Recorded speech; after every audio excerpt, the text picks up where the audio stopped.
El día de hoy vamos a hablar de discrepancia de la longitud de miembros inferiores y finalmente pues con el objetivo de mostrar también una técnica que queríamos mostrar un paso a paso acerca de cómo se hace una de las técnicas de alargamiento, pues surgió la idea de realizar este tema para mirar a ver qué hay en la literatura.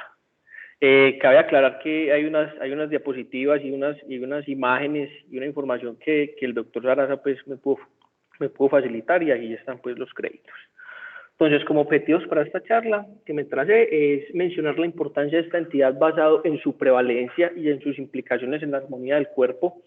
Adicionalmente, quiero exponer qué dice la literatura con respecto a qué longitud se considera significativa para intervenir y cuáles son las indicaciones que hay en este momento. Y finalmente vamos a mostrar cómo se hace el diagnóstico y qué métodos existen para determinar la discrepancia actual y cómo se determina la discrepancia en la madurez de estos pacientes.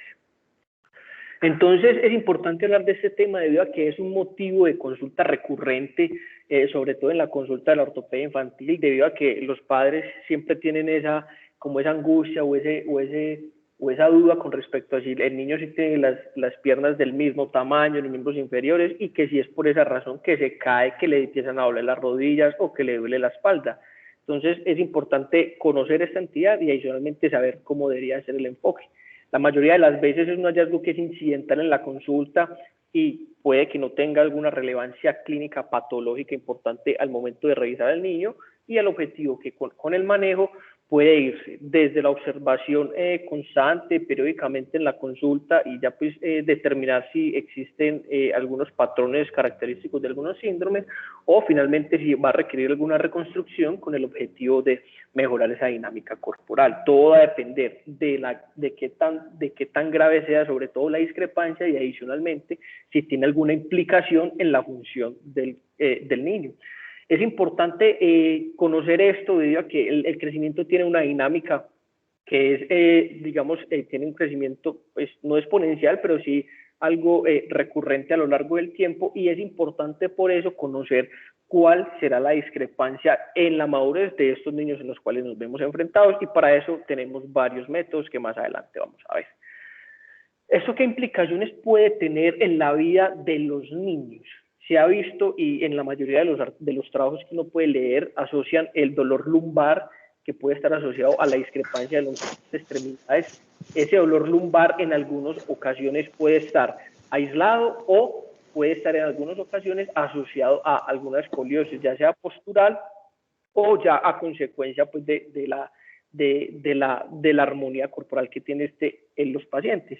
También existen dolores, o se presentan dolores en los niños en los miembros inferiores asociados, digamos, al aumento de la carga en una de las extremidades, debido a que una es más larga o la otra pues es más corta, según el caso que sea, y también se ha visto que está relacionado al dolor en estos niños. Y adicionalmente, si esto persiste a lo largo del tiempo, en algunas ocasiones se podría tener como asociación causal esa discrepancia de longitud, y adicionalmente a eso, esas patologías degenerativas, ya sean articulares o a la altura de la columna vertebral. Con respecto a la epidemiología, está descrito entonces que en estudios de Estados Unidos y de población suiza describen que al menos 1/3 de la población puede tener una discrepancia de longitud mayor de 1 centímetro de las extremidades. En series francesas, solamente 1 de cada 1000 pacientes podría tener un tratamiento para esta discrepancia, sobre todo cuando la longitud es mayor a 2 centímetros en la diferencia de una con la otra.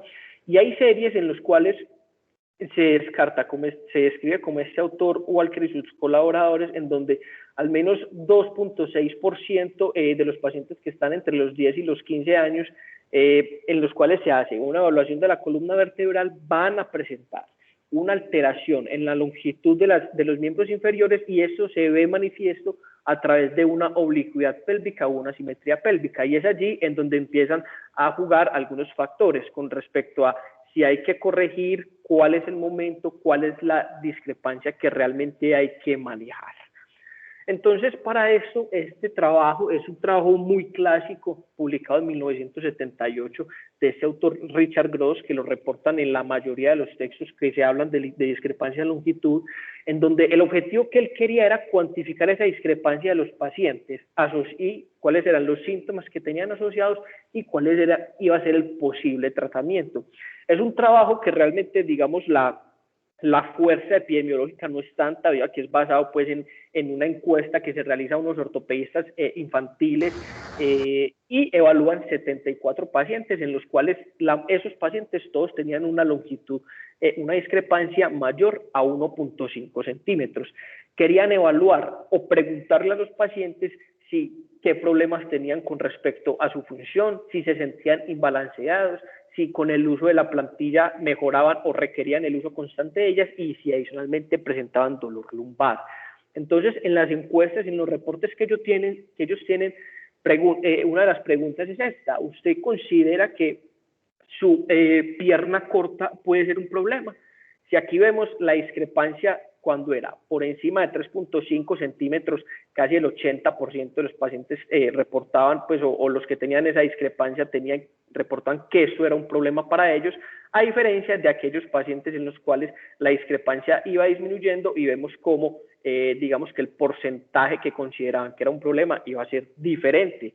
Lo mismo cuando le preguntaban a los pacientes si usaban una plantilla. Si aquí vemos aquellos pacientes que tienen una discrepancia mayor, tenían el uso de un alza o de una plantilla, y a lo largo que iban disminuyendo la discrepancia, digamos que los pacientes no tenían la necesidad del uso de la misma. Por otro lado, preguntaban también si el paciente se sentía imbalanceado. Vemos cómo aquellos pacientes, esa percepción de imbalance o de desequilibrio corporal era mucho menor en porcentaje cuando tenían una discrepancia menor o igual a 1.5 y aumentaba, digamos, paulatinamente cuando la discrepancia era mayor a 3.5 centímetros. Y esto es un punto bastante importante que siempre lo asocian. Le duele la espalda. Entonces, aquellos pacientes que tenían discrepancias de 2.5 más, el dolor de la espalda en porcentaje era mucho mayor, a diferencia de aquellos pacientes que tenían una discrepancia mucho menor, a pesar que seguían presentando dolores. Entonces, ellos para ese momento tratan de exponer una teoría, una hipótesis en donde responden que es poco probable que esas discrepancias menores de 2.5, de 2 centímetros, fueran un problema para los pacientes. Y creo que es desde ese momento en donde se tiene el cálculo, se tiene la medida de 2.5, de 2 centímetros como límite para uno optar por algún manejo adicional.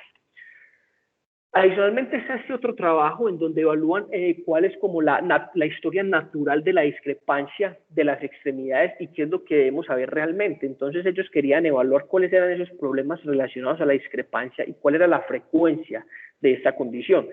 Adicional que le hicieron un análisis de marcha a estos pacientes. Entonces ellos, para este caso, responden que casi el 90% de esta población, que eran aproximadamente más de 500 pacientes, tenían una discrepancia de 1 centímetro. Entonces, ellos trataban de extrapolar eso con la población general, mencionando pues que la mayoría de la población general, al menos, puede tener una discrepancia de 1 centímetro. También sacan una conclusión parcial en donde al menos la mitad de la población de ese estudio tenían una discrepancia de longitud de 4 milímetros y que solamente el 10% de la población general, ellos se atreven a mencionarlo de esta forma, tiene ambos miembros inferiores de un tamaño similar.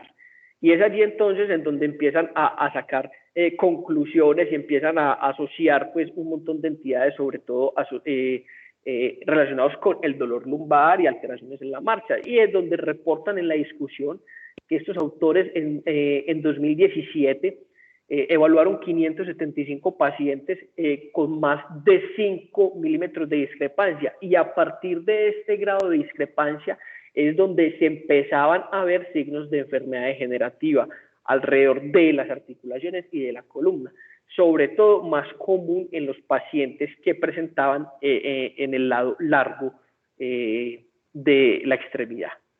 Por otro lado, también un trabajo que mencionan en la discusión de este artículo es en donde reportan 33 pacientes con dolor lumbar y que tenían una discrepancia menor a 1 centímetro. Esos pacientes, cuando tenían discrepancia menor a 1 centímetro, le dieron la opción de manejarlo con una plantilla durante aproximadamente 4 meses en los 22 pacientes que lograron lograr el seguimiento adecuado, y sí se dieron cuenta que el uso de la plantilla podría atenuar el dolor lumbar y mejoraban la función de estos pacientes. Y adicionalmente, este otro estudio de estos autores, Ayona y sus colaboradores, en donde tenían 43 pacientes con una discrepancia mayor a 2 centímetros, trataban de evaluarle la marcha y encontraban en el análisis de marcha que presentaban los pacientes una oblicuidad pélvica, una alteración o una flexión de la rodilla constante adicionalmente a un equino que se generaba en la articulación del tobillo, y realizaban una flexión plantar temprana, sobre todo en el miembro inferior, que era corto. Entonces es aquí en donde empezaban a reportar que pacientes en los cuales la discrepancia era mayor a 2 centímetros, se podían empezar a ver alteraciones o manifestaciones en los análisis de la marcha. Pero ¿qué es importante con este tema? Hay que tener claro cuál es la calidad de la información. Y si bien vemos como a lo largo del tiempo se ha visto como que esa longitud de 2 centímetros de discrepancia está al parecer claro para todo el mundo, vemos que su origen es de un artículo que es de poca o de un trabajo de poca evidencia. Entonces es importante tener en cuenta cuál es la real evidencia para tomarlo con pinzas. Por otro lado, estos otros estudios de historia natural, Talrot y sus colaboradores reportan que era muy frecuente encontrar patología de cadera en aquellos pacientes que tenían una extremidad más larga que la contralateral, sobre todo asociándolo a una displasia de la cadera en el lado largo y a un pinzamiento de la cadera en el lado corto. Todo esto, digamos, expuesto o que se ve manifiesto por la postura que toma el paciente. Ahorita vamos a ver una imagen en donde se puede manifestar o el término que hemos escuchado hace varios meses con respecto a la displasia dinámica que se puede generar en esos pacientes que tienen una extremidad más larga que la otra, teniendo una displasia dinámica en el más largo y generando una especie de pinzamiento en el lado más corto. Y adicionalmente tener en cuenta que la discrepancia cuando es congénita versus adquirida. Congénita, que va a estar asociada a algunos síndromes o algunos síntomas, y la adquirida, que generalmente va a estar asociada en el evento postraumático, pérdidas óseas asociadas a trauma, fracturas abiertas y todo esto lo que está asociado, y la importancia, la implicación clínica que eso puede tener en el futuro. Entonces, ¿qué logran, digamos, concluir o qué logra uno extrapolar de esto? Existe un poco avance de la encuesta de los ortopedistas infantiles desde el primer trabajo con respecto a cuál es esa discrepancia de longitud. Más de 2 centímetros parece ser que es, digamos, implica unas alteraciones en la dinámica corporal. Aquellos pacientes que tienen una discrepancia entre 5 y 10 milímetros pueden tener manifestaciones en la rodilla, en la cadera y en la columna. Y aquellos en que la discrepancia no pasa este rango, está claro, digamos que se podrían manejar con la plantilla y mejoran los síntomas, pero realmente la evidencia que existe con respecto a esto no es del todo fuerte. ¿Qué es lo que pasa?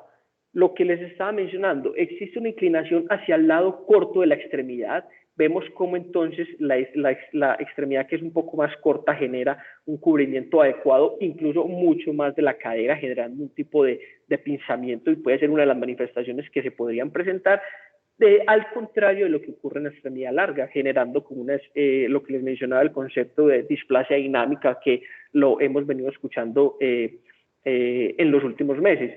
¿Esto cómo se puede mejorar? Vemos cómo el paciente, cuando se para en una sola extremidad, y si tiene una competencia adecuada de los glúteos, del glúteo medio, sobre todo la pelvis, se puede balancear, y esto puede mejorar sobre todo la dinámica de toda esta cintura pélvica, pero ya sabemos que los pacientes pues no pueden, digamos que el tiempo de la bipedestación, hay pocos estudios con respecto a eso, pero aproximadamente uno pasa al menos media hora en una extremidad con respecto a la otra, y esto realmente pues digamos que no podría lograr compensar adecuadamente todo el balance espinopélvico. Mencionan que aquellos pacientes en los cuales son jóvenes y se logra impactar esa discrepancia de longitud, se podría mejorar ese riesgo de desarrollo de la escoliosis, incluso podría mejorar la alineación de la columna vertebral, y es una teoría que había mencionado con alguno de los profes en el módulo estando pues en consulta. Pero ya cuando los pacientes son adultos, si ya tienen un cierre fisciario, si se tiene esa discrepancia de extremidades y ya se generó una escoliosis, poco impacto podríamos tener en estos síntomas. Entonces, el diagnóstico, ¿cómo lo vamos a hacer?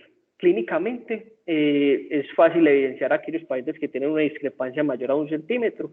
Ya sabemos cuáles son las pruebas para uno evidenciar la longitud y determinar si su origen es en la tibia o en el fémur. ALICE, la otra opción que tenemos sería la maniobra de ALICE o ALICE Galeazzi, pues como uno lo puede encontrar en los textos de semiología, determinando en este caso cuál es la discrepancia o la asimetría, en este caso de las rodillas. Y aquí le agregan adicionalmente cuál podría ser también la discrepancia a la altura de la tibia distal o del tobillo. También se puede hacer evaluándolo con algunos bloques de madera o algunos bloques con una medida ya establecida para determinar qué es lo que realmente le falta al paciente para lograr obtener un balance pélvico adecuado, o de forma radiológica, que es como se debería complementar los estudios en estos pacientes. En los niños, pues una radiografía, una ortorradiografía en los menores de 6 años, o una panorámica de miembros inferiores, o también pues está el 3 de Farrell, y adicionalmente en todos estos estudios se debe determinar cuál es el grado de madurez, o sea, los pacientes con el carpograma de Greenwich y Pyle. Entonces, ¿qué indicaciones podríamos tener en este caso para la discrepancia o para el manejo? Me encontré estos parámetros, estos límites postulados por el POSNA, en donde aquellos pacientes que tienen una discrepancia menor de 1 centímetro no requieren un tratamiento. Los que tienen una discrepancia entre 1 y 2 centímetros, disminuirlo a 1 con medidas conservadoras como las alzas o las plantillas. Aquellos que tienen 2 a 4 centímetros, pues obviamente siempre va a primar el manejo conservador, o ya vienen las opciones de osteotomías acortadoras, epifisio-desis o alargamientos, y a partir de esos centímetros empiezan a tener, pues digamos, estas otras opciones: alargamiento en varios pasos, epifisio-desis en ambos, en fémur y en tibia proximal. Pero miren que siempre prima cuál es el manejo conservador en estos pacientes. ¿Qué pasa? Aún falta evidencia sólida en dónde se debe basar la decisión del tratamiento y cuál deberá ser esa discrepancia que se debería manejar. Entonces, aquí mencionan que lo saqué textual del trabajo. La sola presencia de una discrepancia de extremidades no determina automáticamente una indicación para el manejo. Finalmente, el manejo para estos pacientes terminará siendo siempre electiva. Cuando hablamos entonces del manejo quirúrgico, está la opción de la epifisio-desis. Siempre tener en cuenta cuál va a ser el crecimiento residual anual de estos pacientes, con el objetivo de disminuir esa altura total. Ojo, que no podemos irnos hasta el otro lado y acortar del todo la extremidad, y tener en cuenta que cuando tenemos una discrepancia mayor a 5 centímetros y queremos manejarlo, esto empieza a tener unos cambios relevantes, sobre todo a la altura de la columna y del balance corporal. Hay una premisa que me encontré y que hay que tener en cuenta, que mencionan que la extremidad corta siempre la mencionan como si fuera la extremidad enferma, pero ahorita los profes, digamos, que nos podrían aclarar esto. Y ojo, que a esos pacientes en los cuales se les hace epifisio-desis, se les debe hacer juiciosos el seguimiento con las radiografías panorámicas, con el objetivo de no generar alteración en los ejes articulares. El objetivo sería manejar discrepancias con epifisio-desis no mayores a 5 centímetros.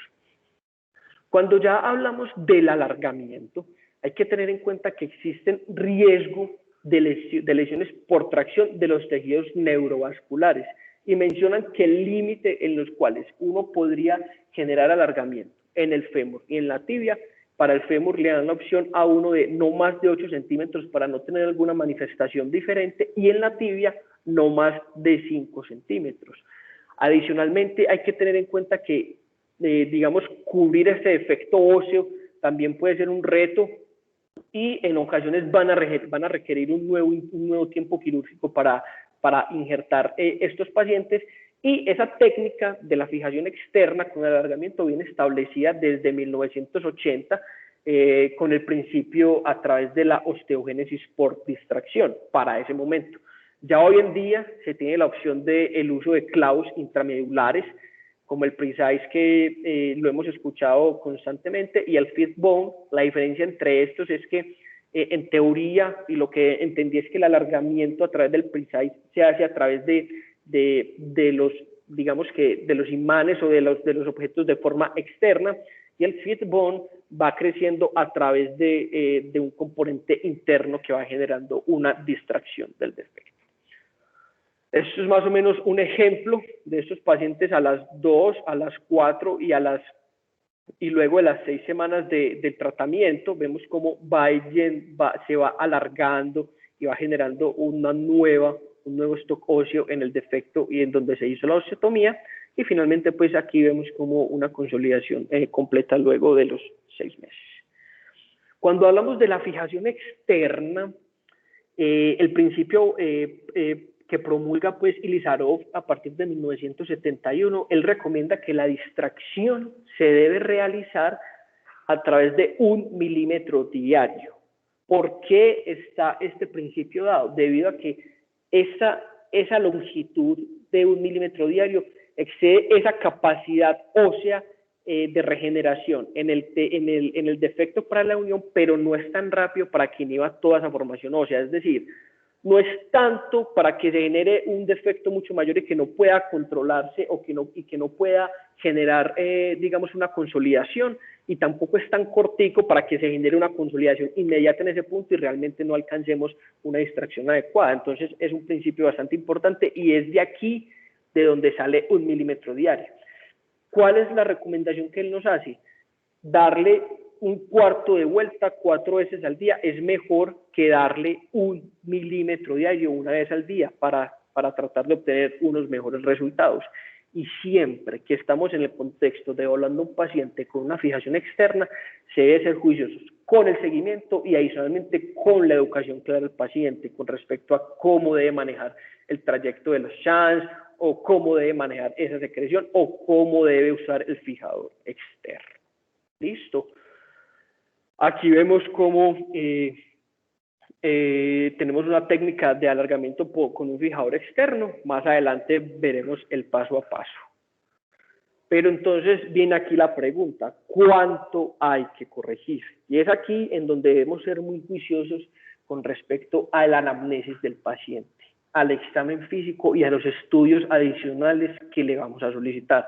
Tener los datos completos con respecto a la longitud de las extremidades periódicamente en las citas y a la edad en que se ha ido revisando. Tener las imágenes para tener un patrón de referencia adecuado, y finalmente tener en mente cuál será el procedimiento que se va a realizar. Ojo, para eso existen unos métodos a cuantificar esa discrepancia o esa madurez esquelética cuando el niño deja de crecer. Yo les traje 3 métodos principalmente. Existen aproximadamente entre 4 y 5 métodos. Yo me traté de venir, para no hacer la charla tan tediosa, de mostrar un método aritmético, y en este caso el que me pareció a mí más fácil y el que les quiero presentar es el método de Menelaus y White, en donde se basa a través del principio que el crecimiento en los hombres cesa a los 17 años y en las mujeres cesa a los 16 años. Vemos cómo adicionalmente el fémur distal nos va a aportar un crecimiento de 9 milímetros por año, y la tibia proximal nos va a aportar 6 milímetros por año. Y esto es lo que debemos tener en cuenta. Para este caso, entonces, me tomé el atrevimiento de optar por un ejemplo que el doctor Sarasa me prestó. Yo le modifiqué pues aquí una edad, pero es basado principalmente todo lo mismo. Entonces, aquí los créditos para el profe.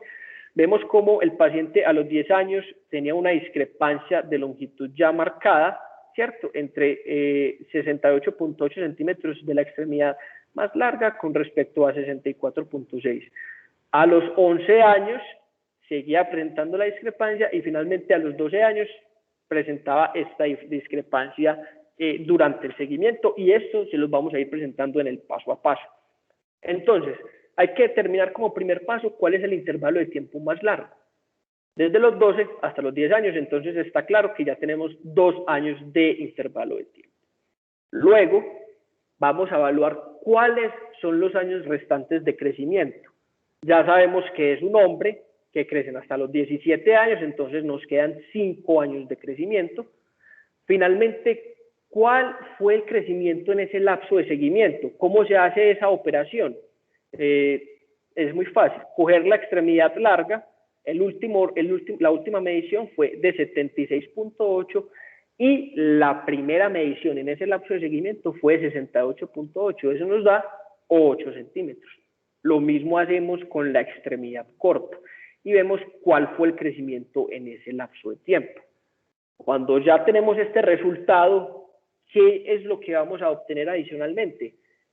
Vamos a calcular cuál fue esa rata de crecimiento por año. Entonces, con los valores previos para la extremidad larga y para la extremidad corta, vamos a evaluar en ese rango de evaluación que fueron 2 años, la tasa de crecimiento de 8 se debe ir sobre 2, que son los años, y nos da 4 centímetros por año, y para la corta nos da 3.25 centímetros por año.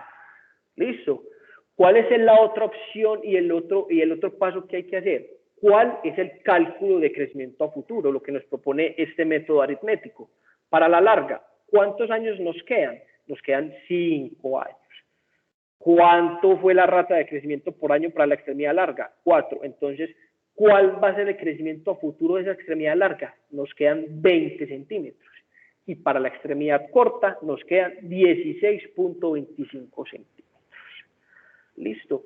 Y finalmente vamos a calcular cuál es la longitud al momento de la madurez. Entonces, como ya tenemos el crecimiento futuro, esa longitud, vamos a determinar cuál va a ser la longitud al momento de la madurez. Entonces, simplemente, al último valor que tenemos, le vamos a agregar los 20 centímetros.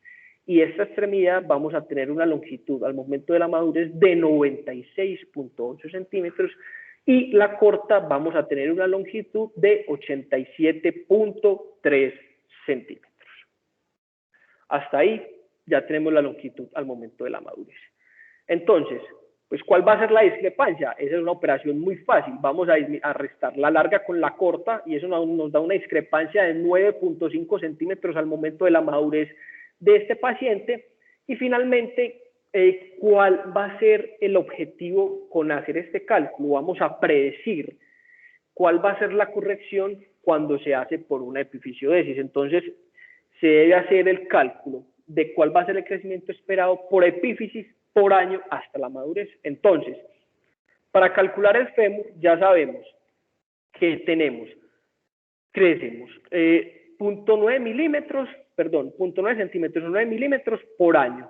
Nos quedan 5 años y ese crecimiento esperado va a ser aproximadamente de 4.5 centímetros. Punto 6. Por 5 años que nos quedan, vamos a tener 3 centímetros. Listo, para que lo tengamos en cuenta. Y si vamos a usar la técnica combinada, vamos a sumarle.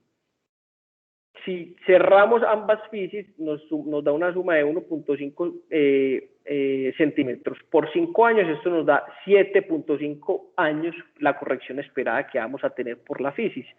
Entonces, cuando le hacemos la epifisiodisis, en teoría, vamos a obtener un resultado de, si lo hacemos en el fémur, vamos a obtener un resultado, una discrepancia aproximadamente de 5 centímetros.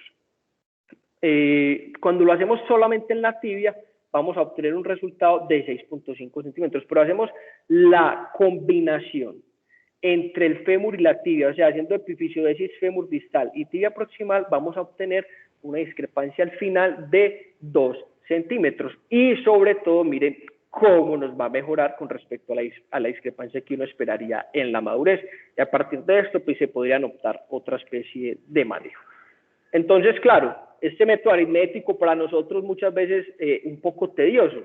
Tenemos el método gráfico, fue el que me pareció más bacano. Está la carta de Moseley. ¿Cuál es el objetivo? Calcular esa discrepancia al final en el esqueleto inmaduro. Es muy fácil porque nos ayuda a determinar cuál es el momento de la epifisiodésis para poder corregir la desigualdad. Es un método simple, pero va a requerir un poquito de lápiz y papel y finalmente va a estar basado en todo el crecimiento normal de la extremidad. En Tachan encontré que es un método que es preciso para ellos y es el que se basan cuando en Texas y está basado sobre todo en la esquelética. Entonces es muy fácil. Tenemos esta gráfica, tenemos los datos del paciente en la tabla de la derecha y entonces vamos a empezar a plasmar los datos en la gráfica.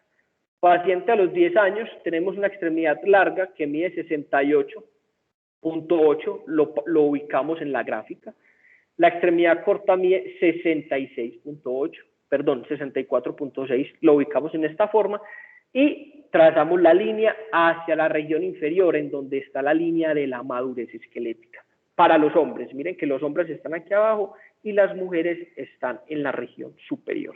Lo mismo hacemos en las otras dos mediciones, a los 11 años y a los 12 años. ¿Listo? ¿Cuál es el paso siguiente? Vamos a trazar la línea de la madurez esquelética. Ellos reportan que el objetivo es tratar de cruzar o de interponer estas líneas cuando están a la edad del paciente. Muchas veces no coinciden con este inicial, pero el objetivo que ellos dicen es tratar de hacerlas, digamos, lo más precisas posible, llevarlo hasta la madurez y así llevarlo hasta el miembro normal, por decirlo de esta forma. Luego se traza una línea que está uniendo los puntos de la extremidad corta y vean que este espacio que se genera aquí es la discrepancia de longitud que tiene el paciente. ¿Qué pasa? A medida que va creciendo, vamos obteniendo una discrepancia mayor y vemos cómo en la madurez está la discrepancia total. ¿Cuál es el siguiente paso? Si aquí vemos las tablas de referencia que están detrás de estas líneas, hay que hacer coincidir la posición de la tibia proximal, del fémur distal y cuando se hace una epifisiodésis en ambos miembros inferiores. Entonces, el siguiente paso es coger la última medición de la extremidad larga, que es esta que está señalando con el láser, ubicar. Si hacemos una epifisiodésis en la tibia proximal, miren la discrepancia de longitud que nos quedaría, todavía larguito. Si hacemos una discrepancia en el fémur distal, vemos una epifisiodésis en el fémur distal, vemos cómo la discrepancia va a disminuir, pero si hacemos una epifisiodésis en ambos miembros inferiores, en fémur distal y en tibia proximal, vamos a ver cómo la discrepancia al final va a ser un poco menor comparado con si se hiciera epifisiodésis aisladas. Esta distancia entre la línea café y la línea azul es aproximadamente los mismos centímetros que nos dio con el método aritmético. Entonces, ahí van escogiendo cuál les parece mucho mejor. Pero entonces, ahora sigue el método de bolsillo. ¿Cuál es el método de bolsillo? Pues la aplicación.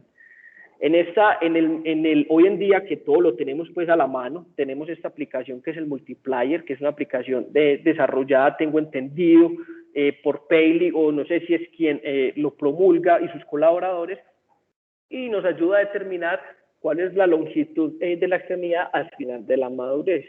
Es un factor que es aritmético, pero eso no lo tenemos que hacer nosotros, eso lo hace la aplicación, y eso empieza pues a disminuir las longitudes del fémur y de la tibia en la madurez y empieza a relacionarlo con unas diferentes edades según el percentil. Es basado en la edad cronológica y es un método que es bastante sencillo y fácil de usar. Estas son las tablas que tiene Paley o que se desarrollan para cada uno de los pacientes, en cómo se debe evaluar la longitud final de los pacientes al momento de la evaluación. Entonces, si tenemos un paciente de 4 años, por ejemplo, y tenemos una longitud actual de, no sé, voy a dar un ejemplo, de 15 centímetros, nos paramos en la posición de la edad del paciente, lo multiplicamos por este factor, hablando si es un hombre, y eso finalmente nos va a dar la longitud final de la extremidad. Entonces, vamos a entender unos conceptos. La M es la opción de usar el multiplier, la L será la longitud actual del paciente, la M será la longitud al momento de la madurez y el triangulito será la discrepancia, el triángulo con la M, la discrepancia al final de la madurez, la G será el crecimiento restante, la I la inhibición del crecimiento, la S vamos a mencionar la extremidad corta y cuando hablamos de la E estamos hablando ya de epifisiodesis, todo lo relacionado a epifisiodesis, cuál será la corrección deseada y cuál será el crecimiento restante. Entonces, hablando de discrepancia congénita, hablamos de aquellos pacientes que tienen un fémur corto, que tienen una hemimelia axial, una hemiatrofia o hemihipertrofia. ¿Cómo vamos a calcular la discrepancia? Voy a ponerles un ejemplo. La discrepancia al momento de la madurez será la discrepancia actual por el multiplier. Digamos que este paciente tiene 9.6 años y tiene una discrepancia de 3 centímetros. Vamos a evaluar cómo, si multiplicamos 3 por el factor de conversión en el paciente que tiene 9.6 meses, 9 años y 6 meses, sería 1.340 y la discrepancia al final de la madurez nos va a dar 4.02 centímetros. Seguimos con las operaciones matemáticas, muy fácil, usemos el multiplier. Nos vamos para esta zona, esta es más o menos la interfaz que usa y en este video les muestro cómo es de fácil el cálculo del multiplier. Se le puede descargar en el celular, se va y se desplaza hacia extremidad inferior, evaluamos la discrepancia congénita teniendo en cuenta ambas extremidades, sexo femenino y le vamos a poner una fecha de nacimiento que yo ya la había calculado y da la casualidad que nos dio pues algo muy similar. Se pone la edad, es un paciente que tiene 9 años y 4 meses y la discrepancia, como les había mencionado, me dio 3 centímetros clínicamente. ¿Cuánto nos dio? Exactamente lo mismo, 4.1. Obviamente existe un factor de corrección y de diferencia, pero es asociado pues a los decimales. Y adicionalmente Peli nos muestra toda la discrepancia que puede tener el paciente durante el seguimiento hasta llegar a la madurez esquelética. Entonces es una aplicación bastante fácil de usar. Cuando vamos a hablar de la discrepancia del desarrollo, o sea, no asociado a un componente congénito o digamos un paciente en los que se fue evaluando a lo largo del tiempo, tenemos la misma opción. La característica es que vamos a usar otra interfaz del multiplier, lo mismo, ya no seleccionamos esta, sino la del crecimiento, la del desarrollo, ambas extremidades. Vamos a poner cuál es la edad actual del paciente, 12 años, como lo vemos acá, cuál es la longitud de la extremidad corta, a su derecha la pueden observar, 71.1, perfecto, y cuál será la extremidad larga, 76.8. No se hizo una evaluación, aquí está la evaluación previa, 64.6 viéndolo como si fuera la evaluación inicial, y la larga 68.8. Vamos a calcularlo y eso nos da una discrepancia a la madurez de 8.3 centímetros. Muy fácil de hacerlo. Listo. Pero también esto se puede hacer a través de la discrepancia del desarrollo, a través de un método aritmético para tratar de encontrar el origen. Se hace el cálculo de la discrepancia a la madurez, evaluando pues cuál será la discrepancia sumándolo a la multiplicación de la inhibición del crecimiento y el grado de crecimiento restante. Vemos cómo, pues, a ver, son unas operaciones matemáticas en donde se tiene el tamaño de la extremidad corta sobre el tamaño de la extremidad corta en el momento inicial, la extremidad larga final y la extremidad corta inicial. Eso, luego esta operación nos da un factor de inhibición de crecimiento de 0.1875 y para evaluar el crecimiento restante, que es la G, está esta multiplicación, 13.824. Simplemente es evaluar la extremidad larga y hacer la resta del multiplier menos 1 para esta edad del paciente. Finalmente esto se multiplica por este resultado y esto es lo que nos va a arrojar. Se hace la operación matemática de la discrepancia al momento de la madurez y vemos cómo nos da exactamente lo mismo que el multiplier. Obviamente queremos usar el multiplier de una forma más fácil, pero el objetivo es evaluar y determinar que todo tiene su origen. Listo, para que lo tengamos claro. Y finalmente, el momento de la epifisiodisis. Entonces, hay que determinar cuál es la corrección deseada y cuál es el factor de crecimiento restante al momento de la epifisiodisis, y esto nos lo da el multiplier, que para esto es 13.8, lo vimos previamente que nos daba un resultado muy similar. El objetivo es determinar cuál será esa longitud deseada al momento de la epifisiodisis, y se hace pues este cálculo aritmético en donde se tiene finalmente la longitud en el momento y evaluándolo por el multiplier en este caso y restándole ese crecimiento al momento de la epifisiodisis. Eso nos da que la extremidad larga y la longitud deseada pues al final será de 76.82 al momento de hacer la epifisiodisis. Entonces, finalmente, esto se extrapola a las tablas de Paley, el multiplier, y vamos a hacer la división de la longitud a la madurez que nos dio 90.62 sobre la longitud al momento de la epifisiodisis. Y esto nos da un factor de 1.79. Esto lo vamos a llevar a la tabla de Paley y así nos indica cuál será el momento de realizar la epifisiodisis en estos pacientes. En este caso, a los 12 años o entre los 12 años y los 6 meses sería el momento ideal.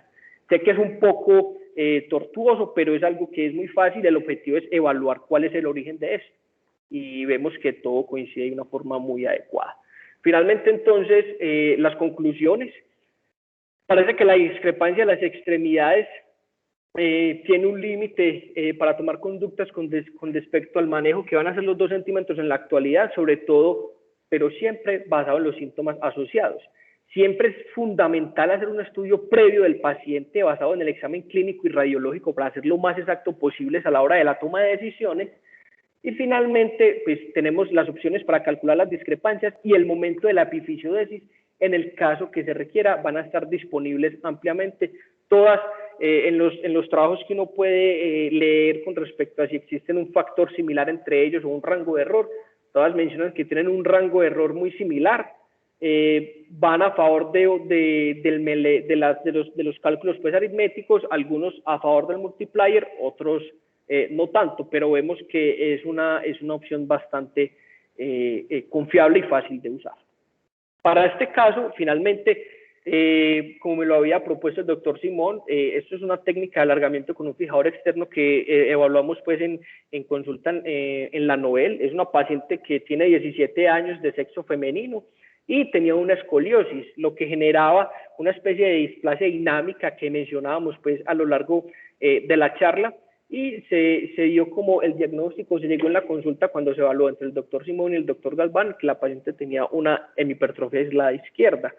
Ella no tiene ninguna alteración en el plano coronal y realmente pues está bien alineada, simplemente tiene la discrepancia de longitud. El paso a paso en esto y lo que nos ha enseñado el doctor Galván es siempre hacer un test de malialineación al principio del examen físico, perdón, del procedimiento quirúrgico, usando intensificador de forma muy adecuada y evaluando realmente que el eje mecánico de la extremidad pues va por todo el centro. Se hace el trazo del eje del fémur para determinar y tener la idea del paralelismo que debe obtener el fijador externo durante el procedimiento quirúrgico. Empiezan a ubicar los pines de forma perpendicular a todo ese eje mecánico de la extremidad para hacer lo más exactos posible siempre con el uso de intensificador, y empezamos a ubicar el primer chance proximal. Se evalúa y se determina pues que está en una buena posición siempre bajo visión fluoroscópica, todo perpendicular al eje mecánico de la extremidad de una forma muy exigente. Se empiezan a ubicar el resto de los chans a lo largo del fémur proximal de una forma muy paralela entre ellos y perpendicular al eje mecánico de la misma. Vemos como siempre se tiene el ayudante, el eje, aquí evaluando siempre la perpendicularidad con respecto al fijador externo, y aquí la posición siempre siendo bastante exhaustivos con la ubicación del mismo. Vemos cómo se ve bastante bien en este caso. Finalmente, uno de los pasos bastante importantes sería hacer la osteotomía. Ya sabemos que el doctor Galván nos enseña a hacer la osteotomía de baja energía con una técnica tipo abanico, en la cual se hace con broca, tratando de perforar la cortical más lateral, yendo y viniendo hacia el resto de las corticales, para finalmente obtener una osteotomía bastante adecuada y una posición muy buena para empezar el alargamiento de esta paciente. Vemos cómo finalmente se obtiene la posición del fijador externo en una forma muy precisa y muy paralela, sobre todo al eje del fémur proximal, y finalmente esto es como queda el paciente en este caso. Logra hacer un movimiento completo de la rodilla, un fijador que está completamente estable, y se empieza a hacer el alargamiento de la extremidad. Y quería cerrar con esta imagen. Este es un paciente, este es Usain Bolt, está ya pues en los textos, está escrito que tiene una discrepancia de aproximadamente 13 centímetros de una extremidad con respecto a la otra, y vemos, digamos, que sus implicaciones clínicas realmente son pocas. Ya sabemos todo lo que ha logrado, entonces es bastante importante determinar siempre cuáles son los síntomas del paciente, qué tanto impacta en su vida y qué tan disfuncional es al momento de tomar una decisión. Esto es lo que les traía. Cami, ¿3 o 13 centímetros? ¿3 o 13? 13 milímetros, 13, profesor. 13. 13 13 milímetros.